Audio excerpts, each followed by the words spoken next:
അപ്രതീക്ഷിതമായി പെയ്ത മഴയിൽ കേളകത്ത് വൻ നാശനഷ്ടം. കേളകത്ത് വിവിധ പ്രദേശങ്ങളിൽ വൻ കൃഷിനാശവും വീടുകൾക്ക് കേടുപാടുകളും സംഭവിച്ചു. പൊയ്യമലയിലെ അപ്പുറത്തുകാട്ടിൽ വർഗീസ്, കരുവാറ്റ സതീഷ്, ഇല്ലിമുക്കിലെ തയ്യുള്ളതിൽ ചന്ദ്രൻ എന്നിവരുടെ വീടുകൾക്കാണ് കേടുപാടുകൾ സംഭവിച്ചത്. കൂടാതെ പൊയ്യമലയിലെ പുതുശ്ശേരി പോളിന്റെ 250ഓളം വാഴകൾക്കും നാശനഷ്ടമുണ്ടായി. ഇന്നു വൈകുന്നേരം 4 മണിയോടുകൂടിയുണ്ടായ മഴയിൽ മലയോര മേഖലയിലെ ജനങ്ങൾക്ക് വൻ നാശനഷ്ടമാണ് ഉണ്ടായിരിക്കുന്നതെന്നും നാശനഷ്ടങ്ങൾ സംഭവിച്ചവർക്ക് വേണ്ടപ്പെട്ട അധികാരികൾ ഉടനടി നഷ്ടപരിഹാരം നൽകണമെന്നും സ്ഥലം സന്ദർശിച്ച കേളകം ഗ്രാമപഞ്ചായത്ത് പ്രസിഡന്റ് ലിസി ജോസഫ് ട്രൂത്ത് വിഷനോട് പറഞ്ഞു. ഒരു 3:30 കേളകം ഗ്രാമപഞ്ചായത്തിന്റെ വിവിധ മേഖലകളിൽ ആഞ്ഞടിച്ച ചുഴലിക്കാറ്റ് എന്ന് തോന്നിപ്പിക്കുന്ന വിധത്തിലുള്ള ഭീകരമായ കാറ്റും വലിയ പേമാരിയും ഒരുപാട് വീടുകളുടെ മുകളിൽ തെങ്ങ് അടക്കമുള്ള മരങ്ങൾ പിഴുത് എറിയുകയും അതിൻ്റെ ഫലമായി പൂർണ്ണമായും നശിച്ച വീടുകൾ, ഭാഗികമായി നശിച്ച വീടുകൾ ഒട്ടനവധി കേളകം ഗ്രാമപഞ്ചായത്തിൻ്റെ മേഖലകളിലുണ്ടായി. ഒരു സുനിൽ, ഒരു ചന്ദ്രൻ, അതുപോലെ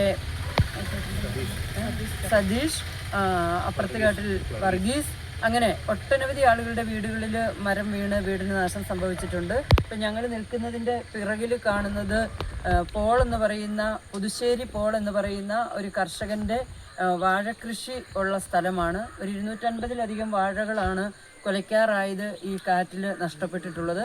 കേളകം ഗ്രാമപഞ്ചായത്തിലുള്ള ഈ നാശത്തിന് കർഷകർക്ക് സംഭവിച്ചത് പാവങ്ങളായ സാധാരണക്കാരായ വീടുകളിൽ താമസിക്കുന്ന ആളുകൾക്ക് സംഭവിച്ച നഷ്ടത്തിന് അടിയന്തിരമായി താലൂക്കിൻ്റെ ഭാഗത്തു നിന്നും കൃഷി ഡിപ്പാർട്ട്മെൻറ്റിൻ്റെ ഭാഗത്തു നിന്നും സർക്കാർ മുഖാന്തരം എത്രയും പെട്ടെന്ന് അടിയന്തര സഹായം ചെയ്യാനുള്ള നടപടികൾ ഉണ്ടാവണം എന്നാണ് ഞങ്ങൾക്ക് പറയാൻ വേണ്ടിയിട്ടുള്ളത്.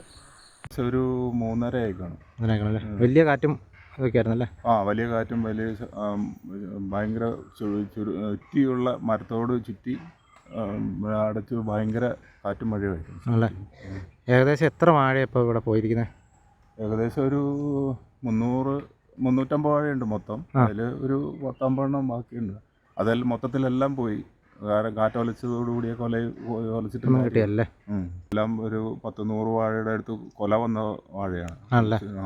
ഇത് പാട്ടത്തിനടുത്ത് പാട്ടത്തിനടുത്തിരിക്കുന്ന vice president Biju Porumattara, ward മെമ്പർമാരായ സുനിത രാജു വാദ്യാട്ട്, ഷിജി സുരേന്ദ്രൻ, ജയ്മോൻ കൊച്ചിറക്കൽ എന്നിവരും കൃഷിനാശം സംഭവിച്ച സ്ഥലം സന്ദർശിച്ചു. Truth vision news, Kelakam.